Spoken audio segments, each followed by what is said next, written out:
बड़ी खबर एक बार फिर से पाकिस्तान ने सीज फायर का उल्लंघन किया है।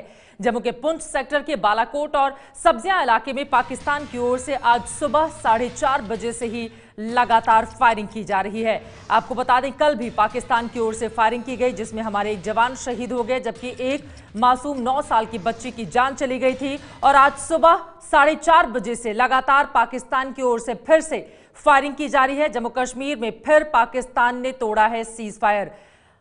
अजय बाचलो हमारे संवाददाता जुड़ चुके हैं ज्यादा जानकारी के साथ। अजय, इस वक्त भी फायरिंग जारी है? जी बिल्कुल चित्रा, इस वक्त भी फायरिंग जारी है। पिछले कुछ दिनों से लगातार पाकिस्तान सुबह सुबह जो है युद्ध विराम का उल्लंघन कर रहा है और उसी सिलसिले में आज भी करीब सुबह 4:30 बजे से पाकिस्तान ने फायरिंग शुरू कर दी। ये फायरिंग जो अग्रिम चौकियां हैं भारतीय सेना की वहां पर हो रही है, जिसमें आधुनिक हथियारों और मोर्टार शेल से फायरिंग की जा रही है।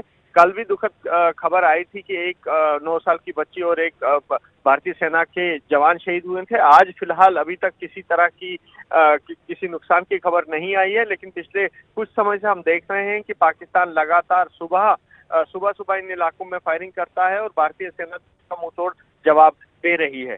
जी चित्रा, कल डीजीएमओ स्तर की बातचीत भी हुई थी इसे लेकर, लेकिन ऐसा लगता नहीं है कि पाकिस्तान सुधरने वाला है और उसका कोई नतीजा निकला। अजय, सुन पा रहे हैं आप मुझे? जी बिल्कुल, कल भी डीजीएमओ स्तर की बातचीत हुई थी, जिसमें डीजीएमओ स्तर की बातचीत के साथ साथ यहाँ इंटरनेशनल बॉर्डर पर बीएसएफ की भी कमांडर लेवल मीटिंग हुई थी और लगातार ये इस तरह की फायरिंग पर चिंता जताई गई थी, क्योंकि लगातार जिस तरह से ये फायरिंग हो रही है उसमें न सिर्फ पाकिस्तान बल्कि भारत की तरफ भी नुकसान हो रहा है। भारत के कल एक 9 साल की बच्ची और एक जवान जो है इसमें इस फायरिंग में मारे गए। वहीं पाकिस्तान की तरफ से भी इस तरह की खबरें आ रही हैं कि वहां पर भी भारतीय सेना की जो रिटेलिएशन है, जो भारतीय सेना की जवाबी कार्रवाई, उसमें नुकसान हो रहा है। लेकिन लगता है कि पाकिस्तान की सेना और जो जिस तरह से यहाँ सीमा पर लगातार ये खबरें आ रही हैं कि सेना के साथ साथ यहाँ पर आतंकी भी एक्टिव हैं, आतंकी भी सक्रिय है, तो लगता है कहीं ना कहीं डीजीएमओ स्तर की बातचीत से कुछ फर्क नहीं पड़ता है पाकिस्तानी सेना को। और वो जो लगातार जिस तरह का सीमा पर तनाव बनाए हुए और जिस तरह का फायरिंग वहां पर है, उस पर लगता है कि डीजीएमओ स्तर की बातचीत का कोई असर नहीं है। दरअसल पाकिस्तान की ये नीति ही रही है, एक तरफ वो बातचीत करता है, दूसरी तरफ वो फायरिंग करता है और तीसरी तरफ आतंकवादियों की घुसपैठ में बॉर्डर पर लगातार वो लगा रहता है। तस्वीरें आपके सामने हैं। इस साल अभी तक क्या हुआ है वो भी हम आपको दिखा रहे हैं।